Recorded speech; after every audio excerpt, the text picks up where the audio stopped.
CPDM members of parliament abandoned the glass house, that is at the National Assembly Thursday, as SDF MPs in an unprecedented move brandish peace plans calling on the inclusion of the Anglophone crisis on the agenda.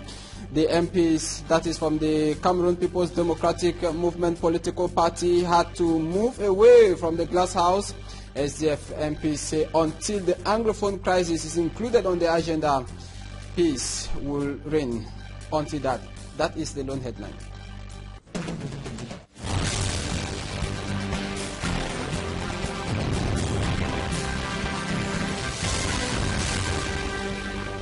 Good evening, I am Fohan Sinchanji. Thanks for joining me watching the 6 p.m. primetime newscast on Equinoxe television. We are broadcasting live from Douala, Cameroon, Equinoxe Central News Desk.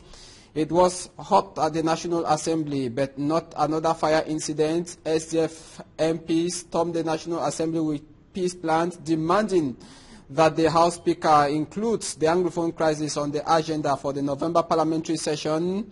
CPDM members of parliament had to go out of the glass house. It was fire and brimstone at the National Assembly, as Mimi Mefo tells us. For the first time since the kick-off of the November session of Parliament, the Social Democratic Front MPs showed up at the hemicycle this Thursday. Deliberations on the 2018 state budget tabled before MPs was going on as usual until deputies of the opposition unveiled their agenda. How many people could you They suddenly rose with peace plans, chanting songs on the rostrum, and disrupted the session.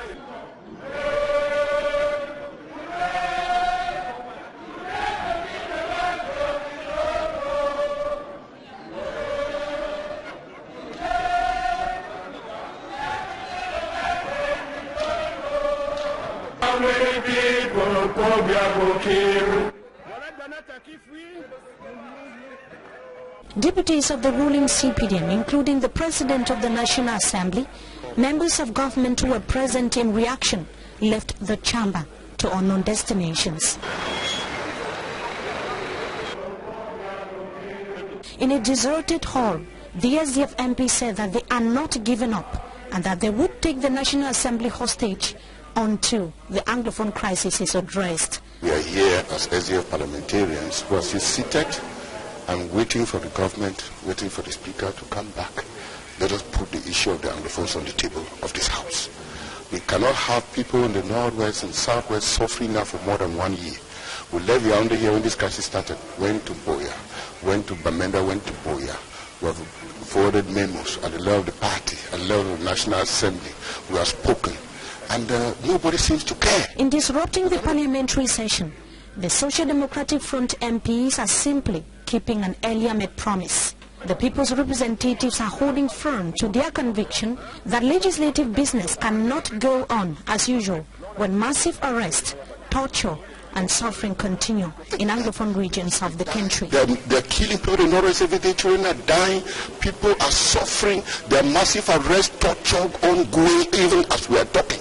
And people think that we should just conduct business the way they've been doing it. It's a ridicule, and that issue of the Anglophone must come on the table of this House. And we want complete and total dialogue at all levels.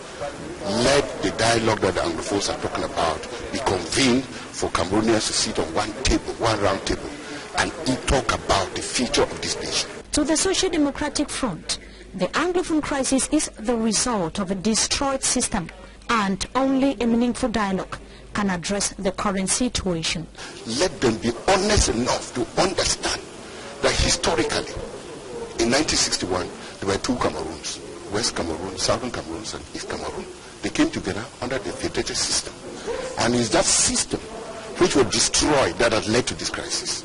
And we're talking about an issue that we have created that we can solve. And people want to pretend that they cannot solve it. It's a lie. We are going to remain here until that issue is handled on the floor of this House and out of this House. In English.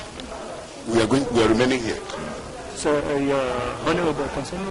The SDF say that this session of Parliament would not be business as usual, and that there would be no debate on the 2018 state budget unless the House treats the Anglophone crisis as a matter of urgency.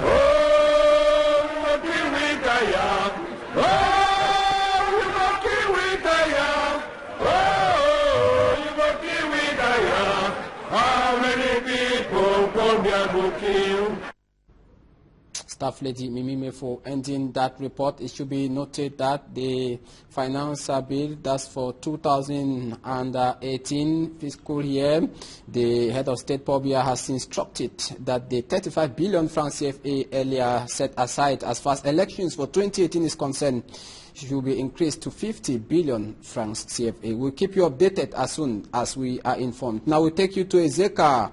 It is the chief town of the Nyong and Kele division to discover just how the people discovered gold recently and how they are moving about their daily activities. Gold exploitation is fast-growing steam in Ezeka. Babila Jonathan tells us the economy is also booming. Men, women, and young people in the search for gold in Ezeka, in the Nyong and Kele division, central region of Cameroon. After news of the presence of gold below the earth's surface in the heart of the town began to spread, hundreds of persons began trooping in, invading different sites for exploitation alongside some local inhabitants. Within a time period of close to 2 months, more than 2,000 Cameroonians and foreigners have entered Ezeka from different parts of Cameroon and some neighboring countries in search for the precious stones. Day and night, they invade the different sites, at least 4 identified for now, at the entrance of the town, behind the Ezeka Technical High School and around Lac de Matip. After obtaining authorization from the Divisional Delegation of Mines, Industries and Technological Development for the Nyong and Kele division, exploiters are put through an identification process by traditional authorities. Pour commencer, on doit d'abord remplir les formalités de la chefferie. This is followed by negotiations, first with the chief of Ezeka and then landowners. On trouve celui qui a le terrain, on s'entend si on peut acheter ou bien si. At the different sites, the miners have dug and scattered soil over large portions of land, even blocking the way for those going to their farms. Il y a même plus le passage ici, mon frère. He is the man who made public the presence of gold in Ezeka after a certain inhabitant is said to have been exploiting in hiding for 3 years now. Sometimes the ghost stands here, you see people different, then they come drive una say una commode. Many of those involved in gold exploitation in Ezeka today face several challenges, especially those from other parts of the country and foreigners. Il y a 3 niveaux. Le premier niveau, c'est le décapage. He tells us that to get the target, they have to scrap off 3 layers of soil. Some have fabricated and established at the different sites locally gold exploitation machines functioning with the aid of motor pumps. And this exploitation method requires division of labor. Some dig the soil, others use spit to pour the soil into this box, and others stir the soil while the motor pump pumps water into the wooden box, sending out mud.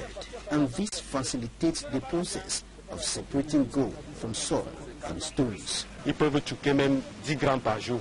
And with this machine, they can harvest about 10 grams a day. Et quand on lave avec les petites assiettes, donc avec les longs tomes. While those using small silver bowls can extract over 5 grams.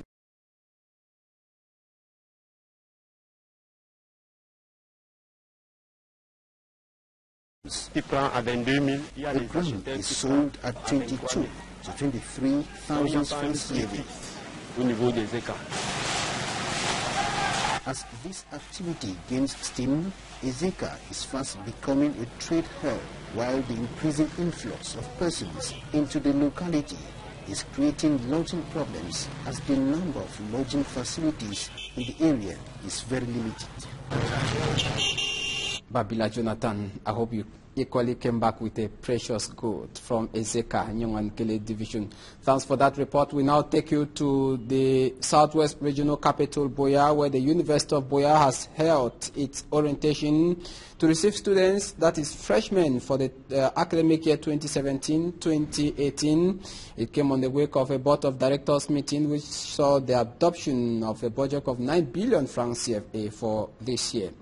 Derek Jato reports from Buea. The University of Buea has launched its general orientation program, known here as Freshman Welcome Week. This program is principally to guide newly admitted students on the communication platforms of the University of Buea, student life on campus, student services and complaint procedures, among others.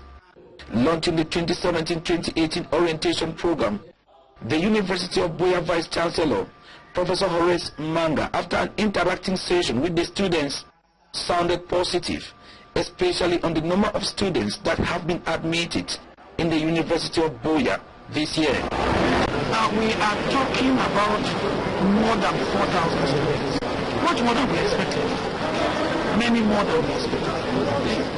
To us, that's positive. This orientation program is coming days after the University of Buea Council meeting to examine the administrative and management accounts of the 2016 financial year, and which was chaired by the Pro-Chancellor, Professor Ako Edward Urban. Basically, we had about 9 billion francs in 2016, and about 89% of that was spent.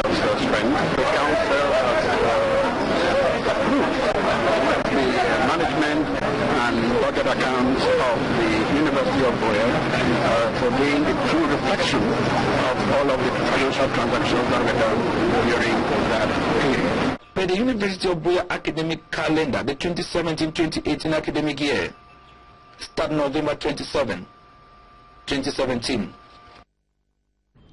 New Stars of Douala, it is a football club based in the economic capital in Littoral. They are already out of the economic capital in prelude to the final of the Cup of Cameroon 2017 that will be taking place in the days ahead. New Stars, they are hyper motivated as far as their players are concerned. They will be clashing with UMS of Loom, and New Stars will be playing the second final of the Cup of Cameroon. Smart Njikan Gabriel. After several weeks of training at the Douala Reunification Stadium, New Stars of Douala combat set for the Cup of Cameroon finals, whose date remains top secret. At the club's headquarters in the Congo neighborhood of the Douala 2 municipality, Thursday, the team was packing its luggages to move over to Yaoundé as they await the announcement of the date for the Cup finals. One of the club's midfield maestros say they are confident and are set for the Cup finals. We are very confident because if we are today be able to arrive to the finals is because we've been working very hard and we've merit our position. So we hope we are going to Yaoundé for a victory. We are not going to Yaoundé to fight a lost battle. We hope we are going to be victorious. Ako Ari, however, is counting much on the 12th man, which are the supporters. We hope everybody they are going to come in their numbers in order to support us, because New Stars is going to represent Douala. So if Douala is there to help New Stars be able to be victorious, it is going to be a very positive one for us. Team's head coach Jam Noha says it's time to concentrate to enable them tackle a team that took away 4 points from them during their League One campaign this season. Il faudra un effort de réfléchir progressivement pour éviter de se faire surprendre encore une fois de plus contre elles. Les garçons sont conscients de cet enjeu-là. It will be the second appearance of New Stars at the finals of the Cameroon Cup, which they lost in their first outing in 2012. And for the 2017 edition, New Stars will tackle UMS of Loom in a Littoral regional derby.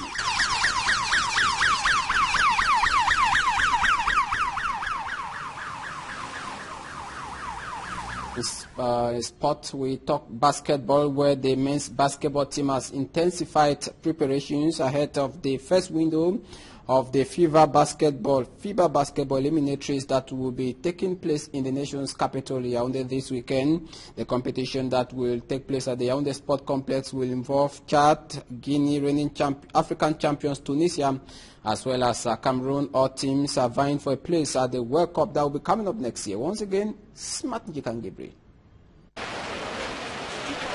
The Yaoundé Sports Complex is the venue where the senior men's basketball team are strategizing ahead of the eliminatories for the FIBA World Basketball Competition. The objective of the team is to attain maximum points to qualify for the World Tournament. To get that qualification, Cameroon will be hosting 3 other countries: Chad, Guinea, and current African champions Tunisia in Group A of the eliminatories beginning this weekend at the Yaoundé Sports Complex. To prepare for the tournament for the past 2 weeks, 5 locally selected players and 10 professionals have been in camp. For this first window of the African Zonal Eliminatories, 16 teams shared into 4 groups are in the starting lineup. The first leg matches for Group A teams, where Cameroon is lodged, will be played at the Yaoundé Sports Complex, while Tunisia will host the return leg matches come 2018. The 3 teams that will qualify at the end of the first window will confront those from Pool C. But this time around, the format will be on a home and away basis. The first 2 teams will qualify for the World Championship that will be hosted by China. We now take you to the second segment of this news, but before that, a note on Zimbabwe. The successor of Robert Mugabe will be sworn in tomorrow as the new president of Zimbabwe. Former Vice President Emmerson Mnangagwa returned to the country yesterday after 2 weeks of exile. It should be noted that Robert Mugabe has been announced in the inauguration of his former vice president. We shall be giving you updates as soon as we are informed. Up next now, we talk the free circulation of goods and persons in the CEMAC sub-region.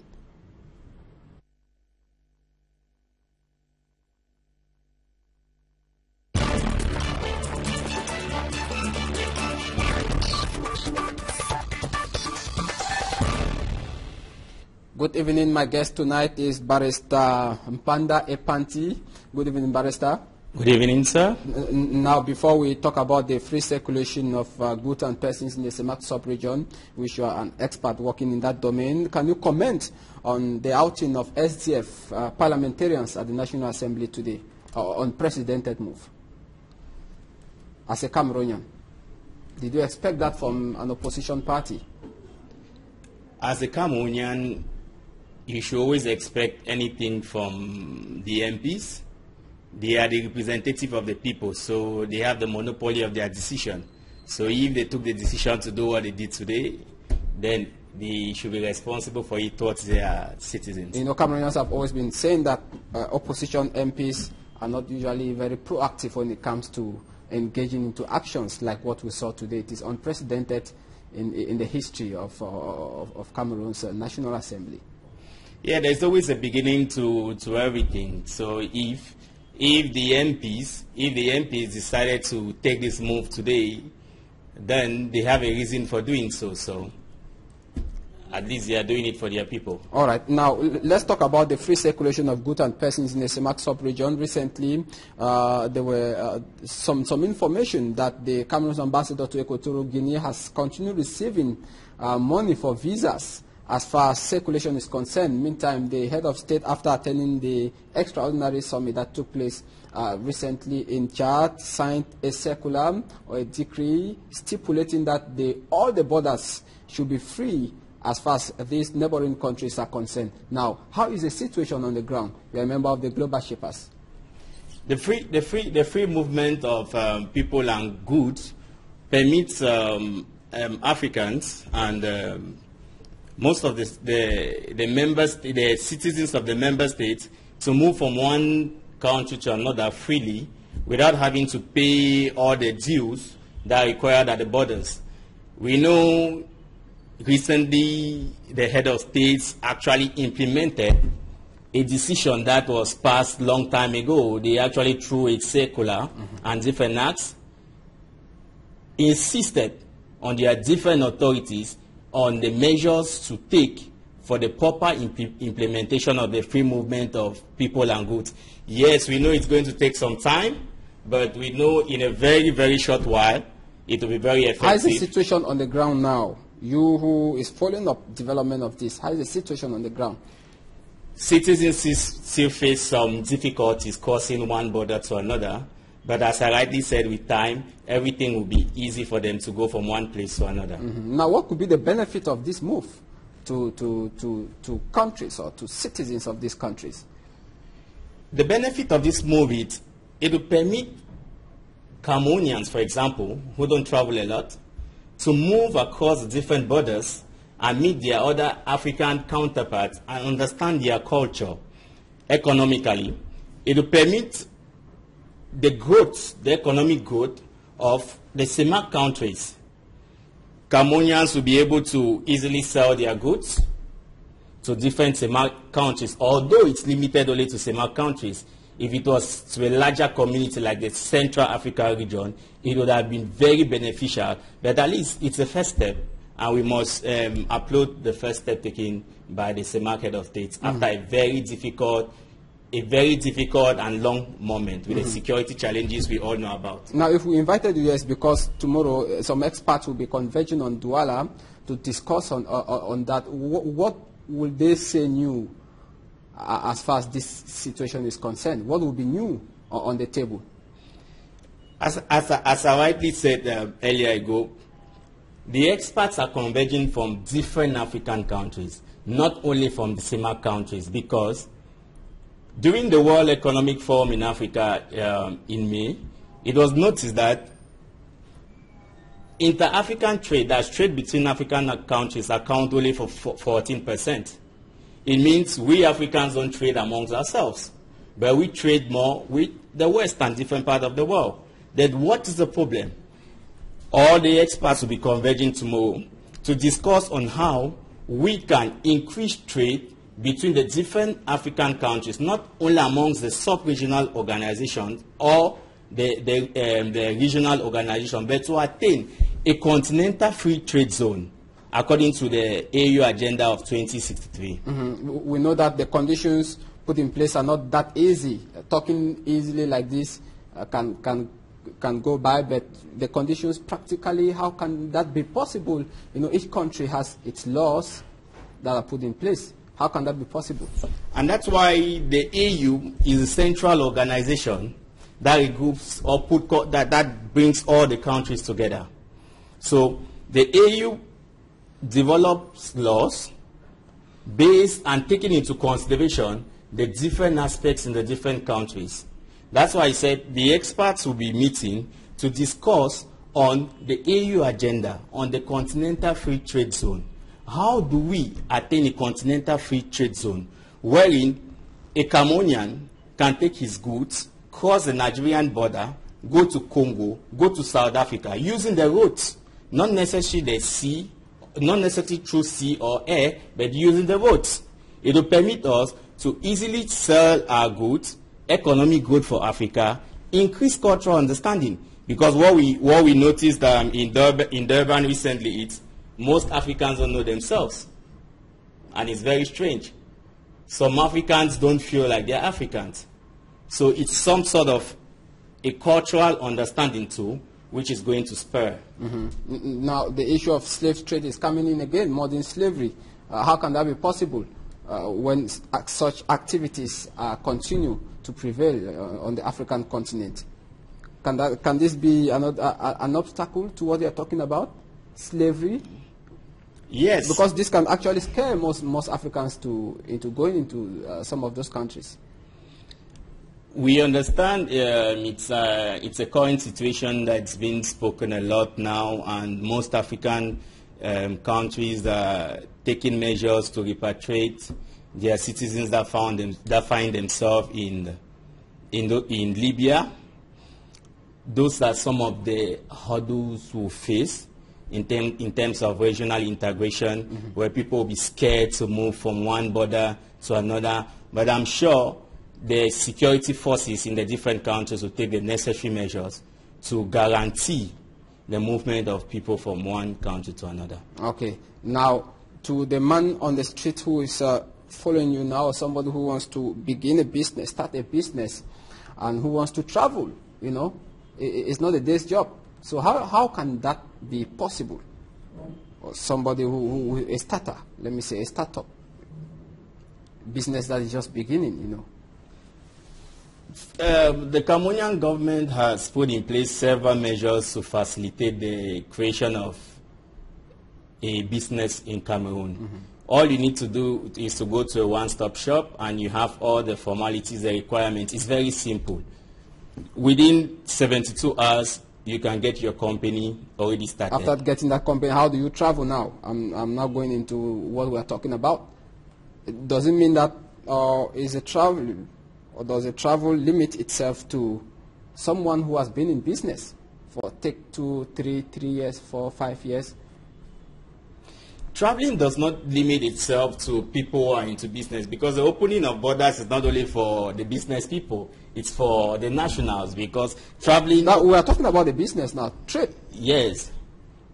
But to do trade with another country, it will permit you, a startup who starts up his business in Cameroon, will be able to travel to a neighboring country maybe. So there are no special regulations put in place? No special regulations put in place for those set of people? For startups to travel, no, there's no special regulation for startups to travel from one country to another. Okay. Startups, in law, we have the moral person and the natural person, that's fiscal person, me and you. So they are all persons legally considered by law. So the opening of borders for the movement of people, it's the movement of the fiscal people, who we are, and the moral person. What does it mean? It means the startup can decide to go create another company in a different country freely, and all the measures are taken, but respecting the specific regulations in each country. Okay, that's what I was talking about. Because of longevity, you know, there are certain businesses that other countries might accept because you have been there for about 5 years. That's what I'm talking about. And maybe somebody who is just beginning, 2 months, 3 months, might not have that credibility in front of international business partners. That's what I'm talking about. Yeah, it has a lot to do with exposure and mastery of what you are into and what you're doing, because you don't just venture into any business without doing market studies and analyzing the legal and the fiscal regulations that are applicable in the context, because it doesn't suffice to get up and set up a business. But then there are certain measures you have to take, protective measures you have to take. And ideas are very paramount, but little do people know how to protect their ideas. Mm-hmm. Okay. Because another thing a startup could do, okay, is to protect the idea. Another thing as a startup could do, okay, is to use big data analysis. Okay. To analyze the data in its market, to be able to know, to be able to know. That one definitely will be a topic of another day, because we are fast running out of time. It was a pleasure having you here, Barrister Panda Epanti of the Global Shapers. A pleasure being with you. Thank you very much. It was equally a pleasure being with you in tonight's edition of the news, the 6 p.m. prime time newscast on Equinoxe Television. Good night. Good night.